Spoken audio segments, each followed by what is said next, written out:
এই 19টা ঐক্যমত্যের মধ্যে বিএনপি বলেছে তার মধ্যে 10টাই তারা নোট অফ ডিসেন্ট দিয়েছে।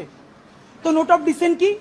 নোট অফ ডিসেন্ট হলো আপাত দৃষ্টিতে আমি এটা মাইনে নিলাম, কিন্তু আমি আসলে এইটার সাথে একমত না। তাহলে বিএনপি এই 19টার মধ্যে যেই 10টা নোট অফ ডিসেন্ট দিছে সেই 10টাই তো মোস্ট সিগনিফিকেন্ট জায়গা। ঠিক। তাহলে বিএনপি সরকার গঠন করার পরে এর একটাও যদি বাস্তবায়ন না করে তাহলে আমরা কেমনে বিএনপি কে ধরবো বলেন? মানে এর আইনি বাধ্যবাধকতা কোথায়?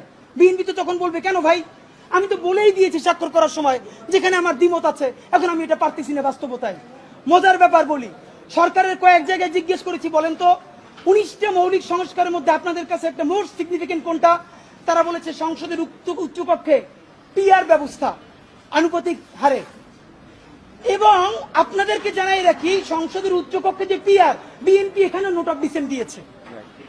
সংসদের উচ্চকক্ষে বিএনপি যে নোট অফ ডিসেন্ট দিয়েছে এটাও যদি সে বাস্তবায়ন না করে তাহলে আমরা, মানে আপনি ভাবেন আমরা কি কারণে, ঠিক কোন কারণে আমরা এখন এই কথাগুলোকে বিশ্বাস করব? রাজনৈতিক দলগুলোকে তারা ইন্টারিম থাকা অবস্থায় আমাদের চোখের সামনে 47কে নাই করে দিল, পিলখানাকে নাই করে দিল, শাপলাকে নাই করে দিল, নিরাপদ সড়ক আন্দোলনকে নাই করে দিল, বিচারিক হত্যাকাণ্ডের কথা তারা বললো না।